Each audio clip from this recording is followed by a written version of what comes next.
about the why a person has to get drunk on Purim until he doesn't know the difference between Oror, Haman, and Borach Mordechai, that Haman is bad and that Mordechai is good. Why? So the Rebbe is explaining, okay, let's explain first of all, what is good? How is the world supposed to be? It's supposed to be that everybody recognizes the creator, that everybody recognizes that there's a creator and that he creates everything, and that everything is very precious and valuable and worthwhile and meaningful.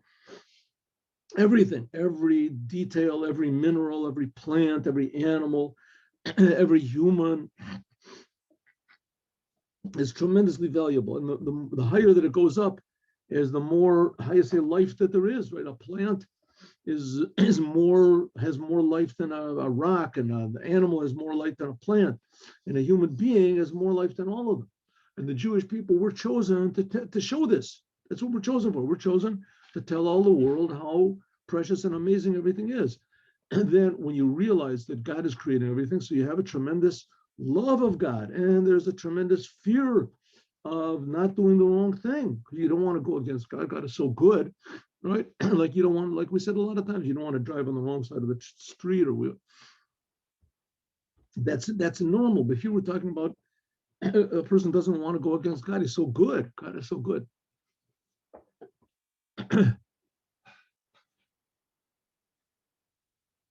And that's called, so we had before love and fear and mercy. And how can we express our gratitude to God is by the positive commandments and the negative commandments, also by prayer and by learning, by doing the commandments and by learning Torah, the 3 pillars, and etc.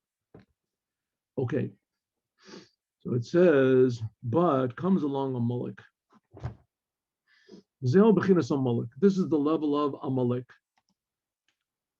What is the level of Amelek? Shehu b'chinas hayesh. This is being separate from God. That you feel yourself to be a totally separate entity from God. More exactly, you feel yourself to be the most important thing there is in the world. The most important thing. Could be you even believe in God, but I'm more important. That feeling of this big capital I, Shehua Oseh Magdila Yesh, that this is the power that makes a person's egotism, false egotism, Hepech HaBittul, which is the opposite of healthy surrender to the truth. Shenimshach Misham Yudke, this bittul, this surrender to God, this comes from God's name, Yud Hey, and this covers over Omastir, his Galu Shem Yud Hey, and it covers over this Yud and the Hey of God, which we said before, that means thinking about God, realizing the fact of the matter that God creates us and that God creates us for a purpose, and that God gave the Torah and he's giving the Torah, and that God is infinitely more real than we are. In fact, God is the only real reality, and we're just this very dimmed down, they want to call it the word of God and this. But on the other hand, God is creating us and we're very important. This awareness of God, that's the Yud Hey, and the Amelek is the force inside of us that separates us and that makes us disregard, ignore, be insensitive to this Yud Hey. The Al Yud Hey came by means of this, who Reshis Yishavos, Ashiva Midos, this comes out to the 7 bad emotions. Kamaim Razal, like it says, Ein Adam over Avera, a person can never do a sin unless there comes into a Ruach Shtus, a feeling of insanity. The same way a person would not cut off his arm, or he wouldn't go out and kill people, God forbid, because his body is valuable, life is valuable. But a person that doesn't value this, it means that he's gone crazy. They put him into a jail, they put him into an institution, they have to keep him far away from everybody else because he went crazy. He doesn't value life. That's insane. So it says the same thing, that a person cuts himself off from God. God is the ultimate life, is the ultimate reality, is the ultimate source, but people don't care. That's called insanity. Ruach, this is the spirit that covers over a master bechinas bittul.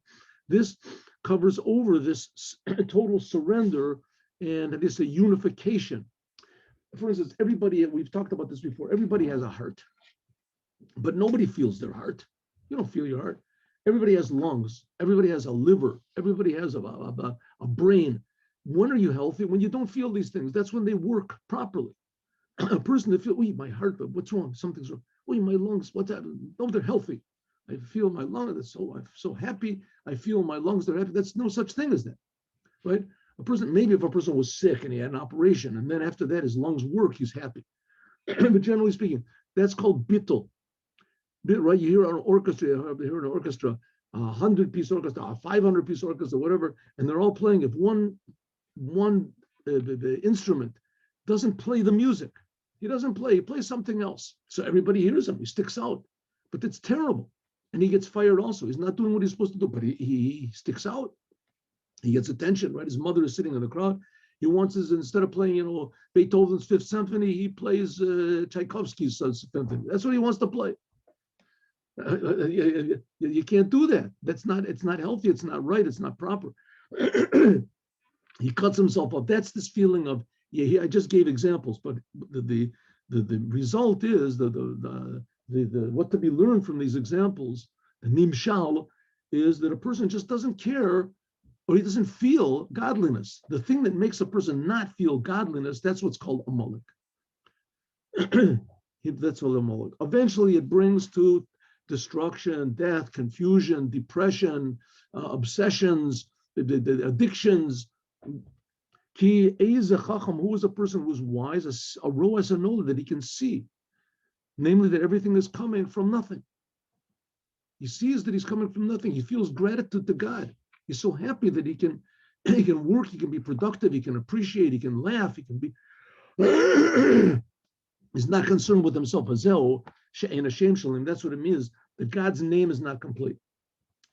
Amelek is this feeling of pure egotism that makes everything separate from everything else, and everything separate from the Creator.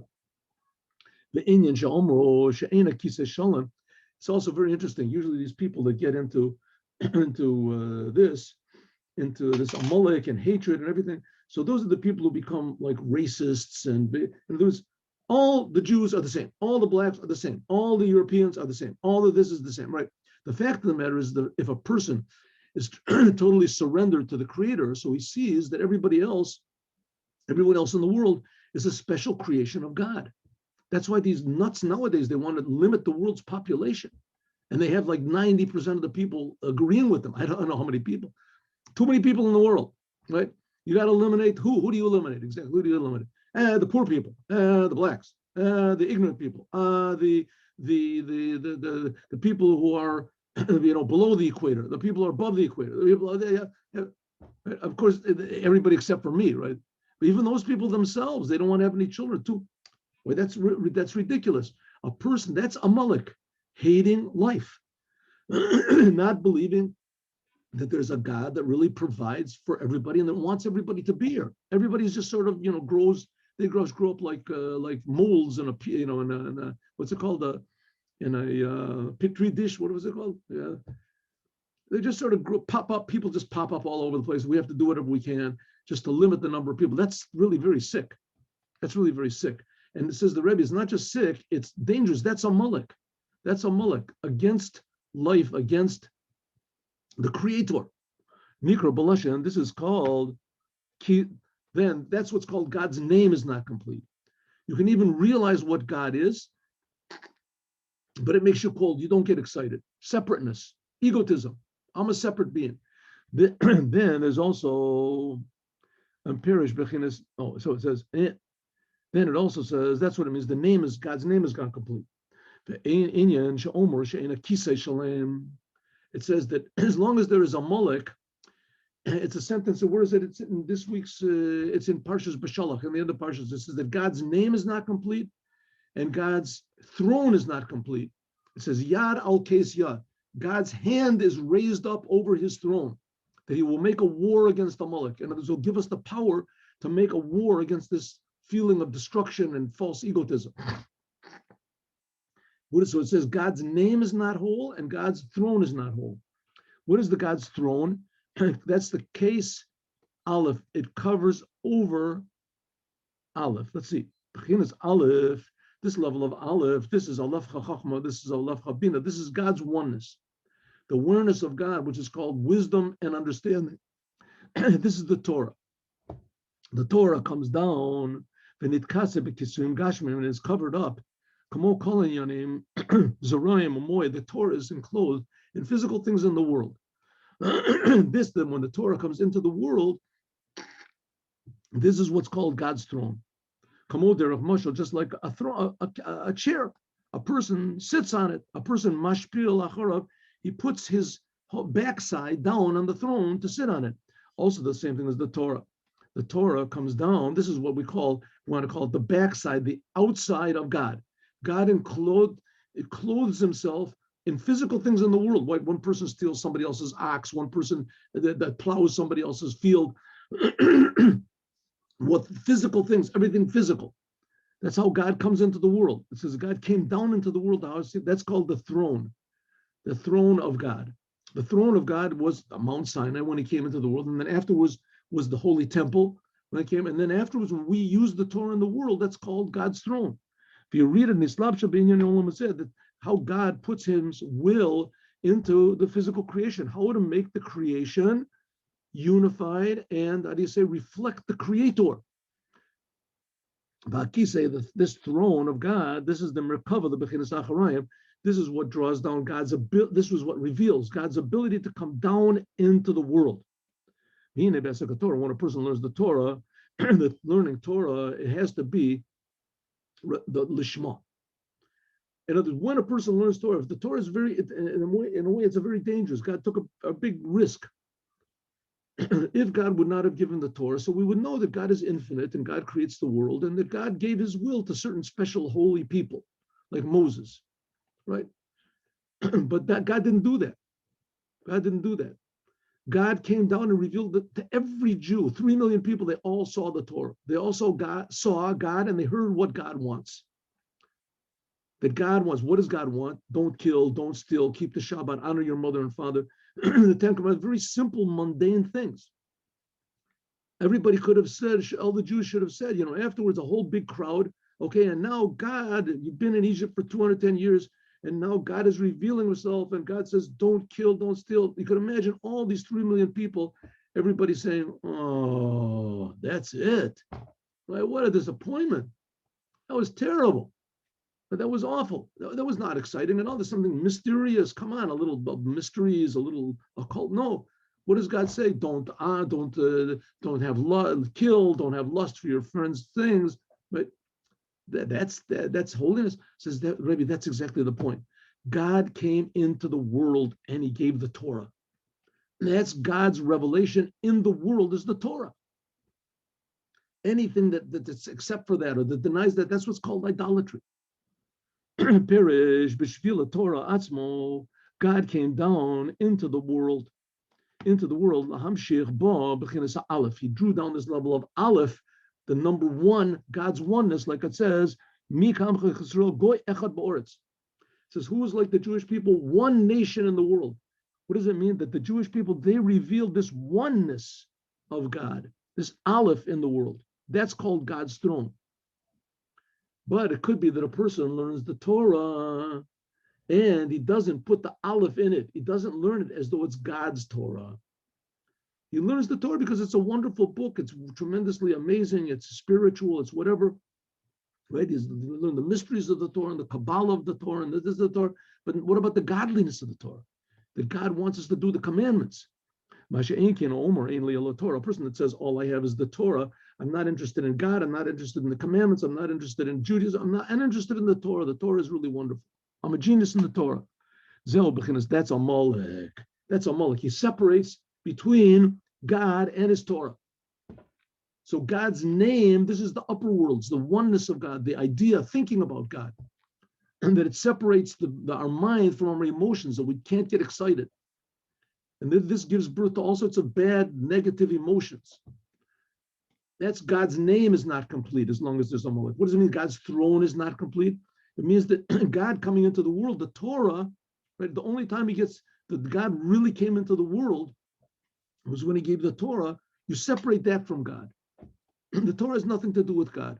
The Torah maybe once a long time ago, could be. That's what's called the God's throne. The Torah is God's throne. How are we going to defeat Amelek? So it says, what do we say? How do we say? It said, God said to Moses, right? As soon as the Jews left Egypt, so Amelek came and struck at them. And Moses made a war. God said, go and make a war against Amelek and I'll help you. And God said, because the hand of God is raised on his throne, the throne of Yudke, that he'll make a war against Amelek for every generation. What does it mean? God's hand is lifted up on his throne. What does that mean? And not only that, it says the throne of Yud-K, the first two letters of God's name. So what do we say? That God's name is not complete and his throne is not complete until Amelek is defeated. Okay, now let's not get too what do you say? You're removed from the world over here. Amelek is a nation. It's a real people. I mean, we could see clearly what the Nazis did, and the communists did in Russia. We can see how they just killed people with no end, just murder, just an ocean of murder. And murder became like a really good, positive thing. In Russia, anybody that was against the party, for the good of the people, you have to murder people. And in Germany, anybody who was going to get in the way of, the superior race or whatever they thought, they killed like 50 million people. The Germans, they killed 50 million, just murder, just that ocean of murder. The Japanese were murdering. I don't know if they murdered any less. Just murdering and the opposite. So what's going to be? So it says, God is pure life. God says, my hand is raised up on my throne. I'm making a war against Amelek. This is the feeling. Okay, now this feeling in the world, don't think because the Nazis don't exist anymore and the communists don't exist anymore. So therefore, there's no more evil. It's a thing that happened a long time ago. It was a long time. No, everything that's in the Torah is inside of us. So inside of each and every one of us, me and even you, there is an Amelek. And this Amelek is a power inside of us of pure egotism that says way down deep, it could be that you're totally devoted to God, but way down deep, there's this little sort of voice that says, you're not going to tell me what to do. I'm going to do whatever I want. I'm going to do what I want, when I want, how I want. And it could be controlled a little bit. You can control it. You become religious and this, but still down deep, there it is. How can we get rid of it? This is a creation of God. That's the way God created us, right? How are we going to get rid of it? So we're going to see. The way you're going to get rid of it is by being drunk. And you're saying that being drunk is a different thing than you think. So let's just skip over a little bit of this. He says the advice of this is, he says there's three hands. He says there's the yad. It says God raises his hand. So he says there's yad hagadula, yad hachazaka, and yad rama. Yad rama. It says yad gadula. This is talking about God's goodness, his bigness. That's the positive commandments. Yad chazaka, that's God's negative commandments. Be strong, force yourself. That's even higher. This is talking about loving God and fearing God.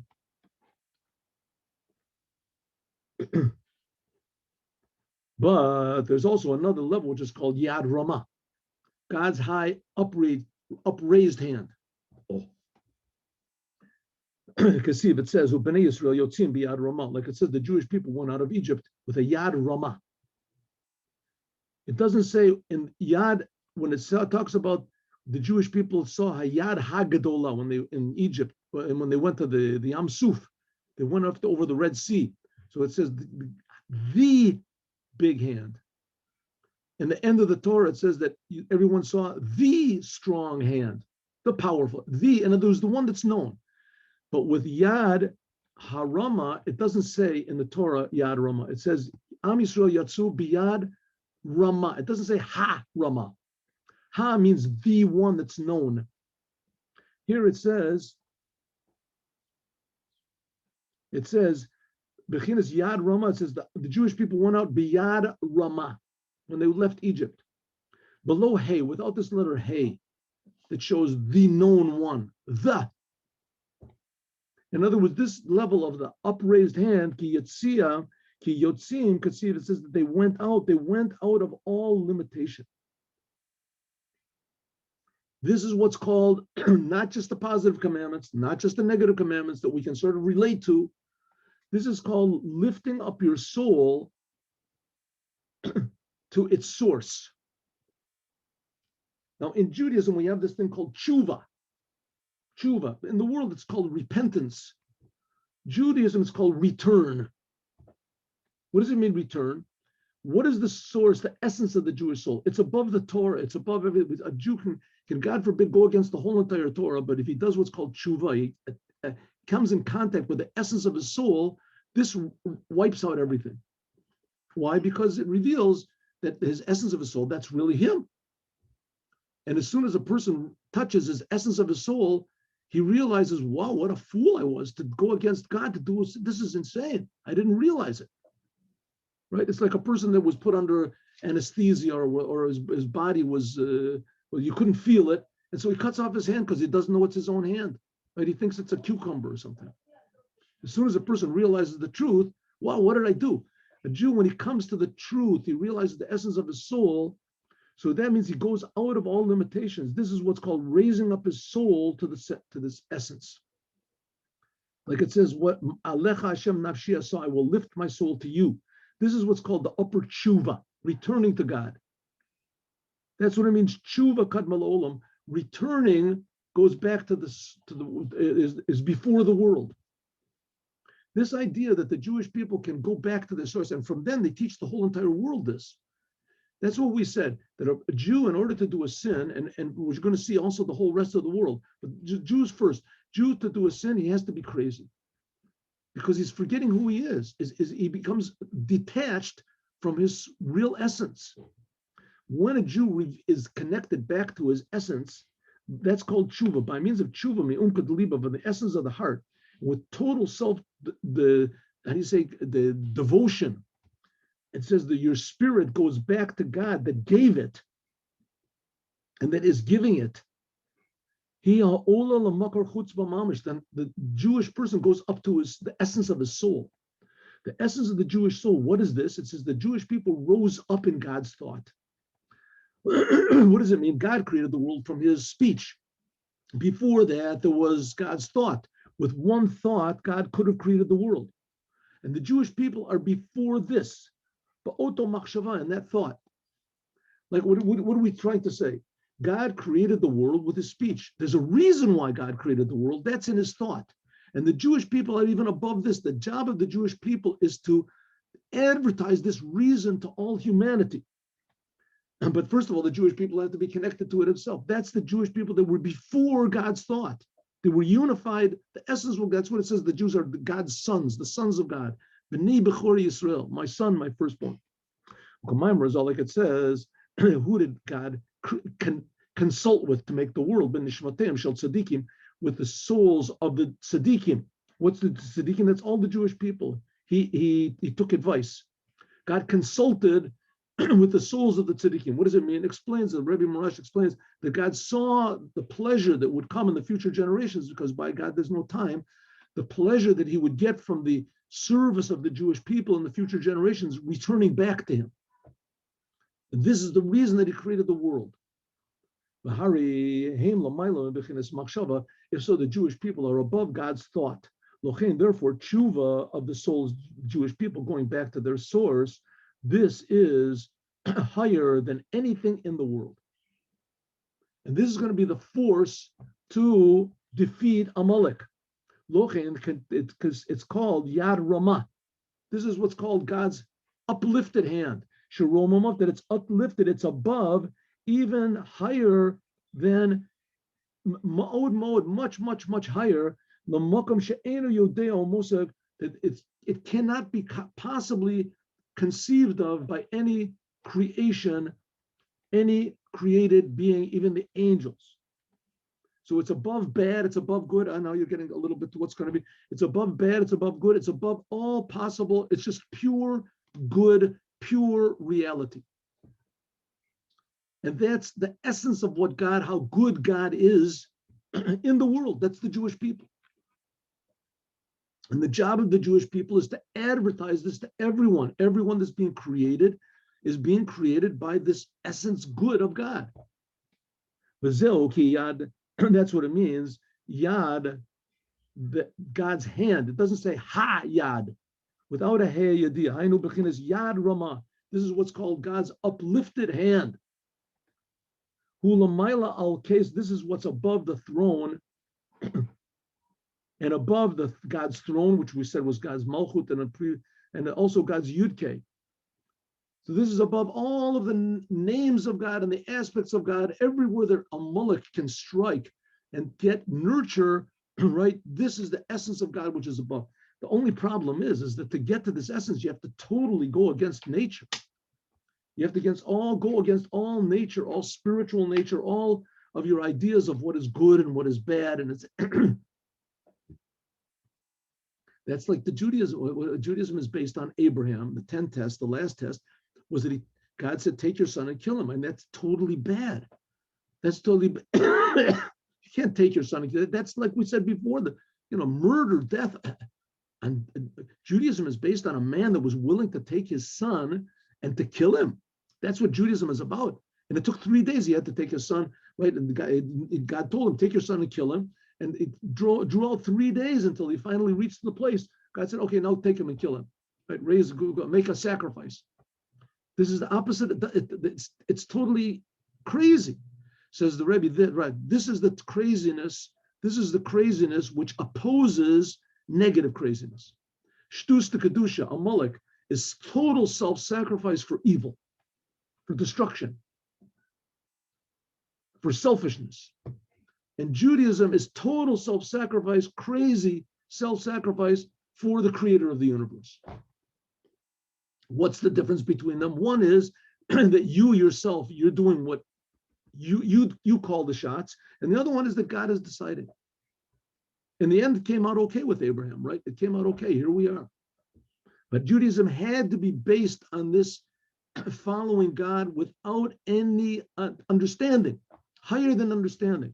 Ki bi Yud ke Hashem tzur olamim. It says that God, with his name Yud and Hey, he made the worlds. Shu Reishi Sabriya. This is the beginning of God's creation in thought. In one thought, God created the world. That's the first 2 letters of God's name.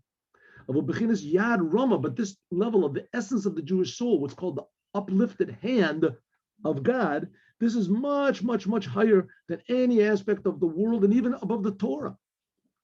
Lochi, and therefore there is Maili Yatira, a tremendous advantage in this. There you can have the war against Amelek. Shalo Yamor Amelek, that Amelek will not stand up, Lityatsev, to go against this level of Yud Ke Vav Ke. Leo, because Mechase or Master or Mafrid, Ela Yabagiloi, but God will be revealed in the world. That's what it means. God's name will be revealed, his will be complete, and his throne will be revealed. Okay, it seems very simple, but it's not. It requires, like I said, a level of total self-devotion and total self-sacrifice. And I think this is pretty much true in regarding anything, usually, right? Usually it's true. The people who are the best in sports, they devote themselves totally, right? They devote themselves all the time in art and music. There's total devotion to what they're doing, and sometimes to the exclusion of everything else. They don't eat, they don't sleep, they don't care about anything. They just want, right, to be a pianist or to be an artist or to be a whatever. This goal to be a number one in sports, to be the. Well, here we're talking about those are physical examples. Here we're talking about being devoted to reality, to the creator of all reality, the ultimate good, ultimate truth. In order to do that, you have to ignore a lot of your own egotism, a lot of your own baseless fears and desires and natural qualities. Worry. Hine, behold, and who's standing against you? That's Amelek. Amelek is the essence of human personality, essence egotism. I think, I want, I. Hine, Mishorish Nachash. This is the idea of the snake, the serpent. This is Amelek. From the snake comes out Sepha, comes out poison. Sepha is really another type of poisonous snake. Who Haman? This is Haman. Haman is the level of Amelek. And where does he grab on? How does he get his life? Everything gets its life from God. How does Haman live? It says from the name Yud Ke, from the upper name of God. upper two letters. That's what it means that Haman took the garment at the Sus. He took the garment. Haman took the garment and the horse, and he gave it to Mordechai. What happened over there? You remember the story?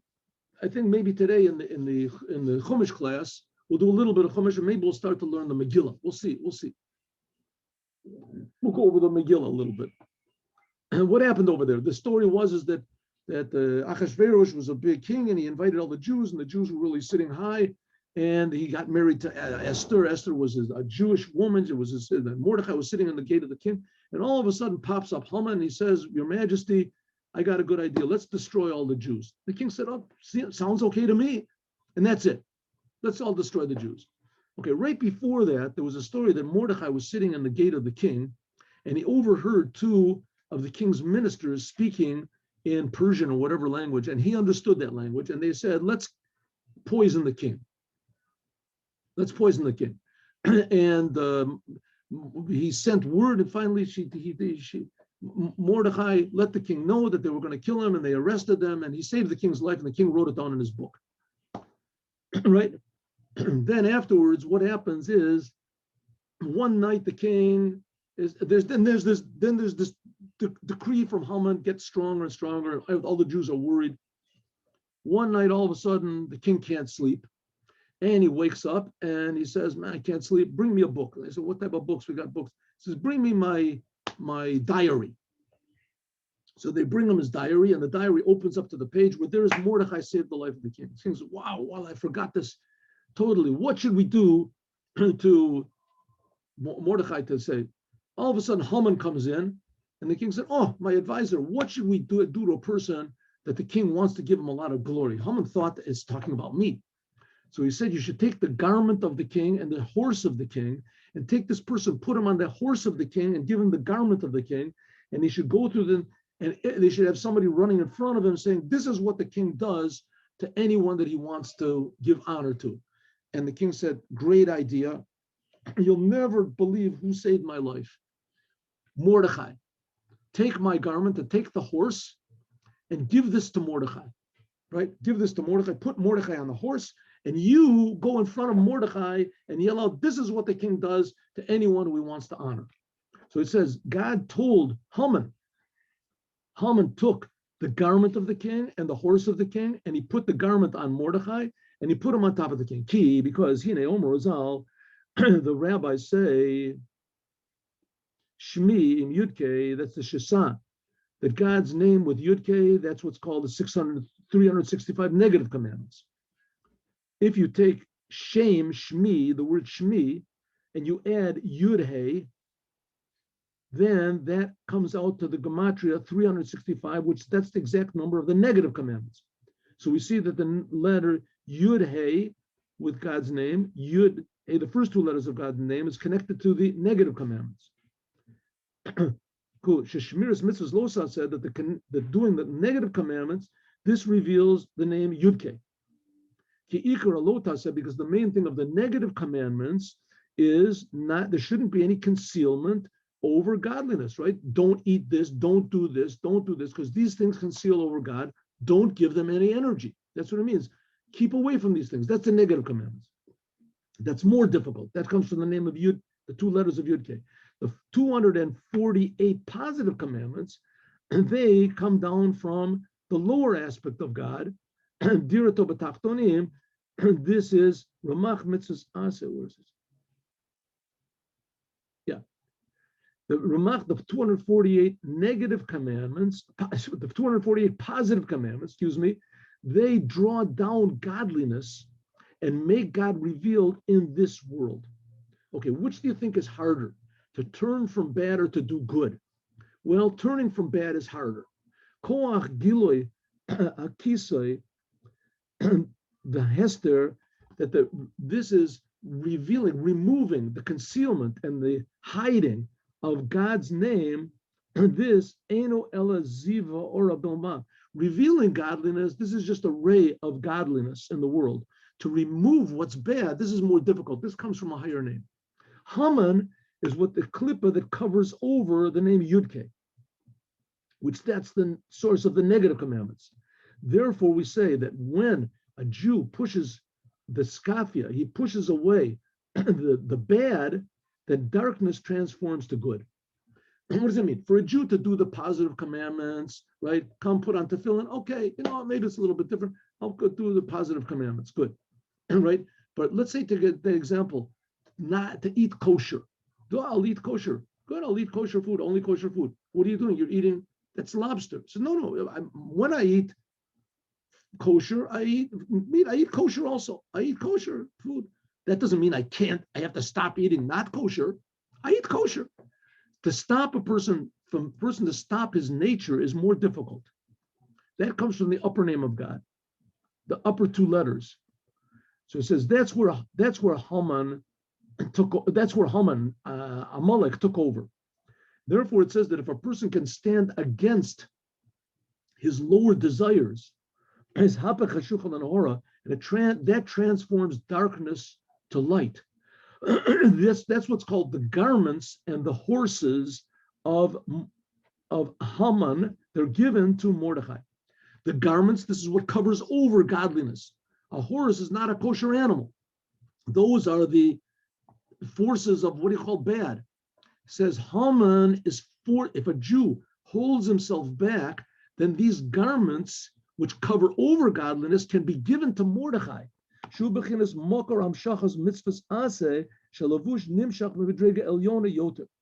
says, therefore, the negative commandments that he holds himself back from, right? If he can go against his nature, then they become garments for the good. Oh, so we're going to say that's what it says. This is good, interesting. We're going over time a little bit, but this is good. That's what it means that God said that the king Achashverosh, with Achashverosh, by the way, is sometimes said, it's said that he is a metaphor for God, because Achash, Verosh, the Acharit and the Reshit Shalo. It says that he's going to be the end and the beginning, that God is above time. That's Achash Verosh, Acharon, and Verosh Rishon. So it says, sometimes it's called Amelek, the king. So they say this is a metaphor for God. Okay. Why is it not mentioned clearly God? We'll learn about that in the Sikha. We're going to learn in a couple of minutes. That's what it means when Achashverosh, namely God, said to Haman, namely Amelek, take the garment and the horse and give it to Mordechai. Listen to this. This is interesting. Ki Omer Azal, the rabbis say, Zacho Achishenu lo zachar bi'ito. Says if the Jewish people have merit, and if they refine themselves, then Mashiach, the future redemption, will come fast. It'll come fast. If not, quickly. If not, then it's going to come in its time. It says, Hine, the bo eight kades, if we wait and the Mashiach, we're not meritorious, and the Mashiach comes at the appointed time. That's called the end of time. Then the Mashiach, B'mheira Amen, comes right now. I mean, the Mashiach was supposed to come 2,000 years ago. It says in the Talmud, Kasiv, it says, Bala Hamavz Lenetzach. It says that the death will be swallowed up forever. That Ruach Hatuma Avir Min Oretz. It says, if we wait for the end of time, so, I mean, time is also part of the creation. So by the Jews standing all of the time and serving God, if it draws out until the end of time, then God will destroy Amelek totally. It'll be destroyed totally. Like the Rambam says, there won't be any other religions.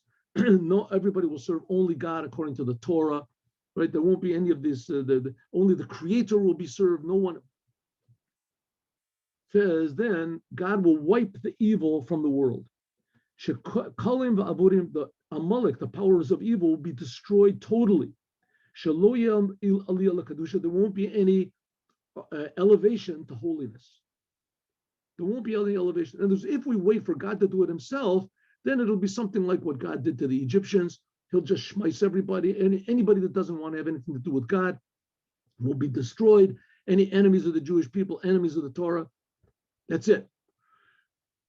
That's if we wait for the appointed time. And this is the last possible time, which is not the case if the Jews do tshuva, if the Jews return to their source, in the time of the exile. And this can be even 1 second before the end. I hope it doesn't take that 1 second before the appointed time. If the Jews return to their true Jewish identity, there's kafia sitra achra, and they push down the forces of separation. There's hapcha, and they transform darkness to light. Then nase be'em levushin. Then these powers of evil become garments for good. Like we said before, that's what it means.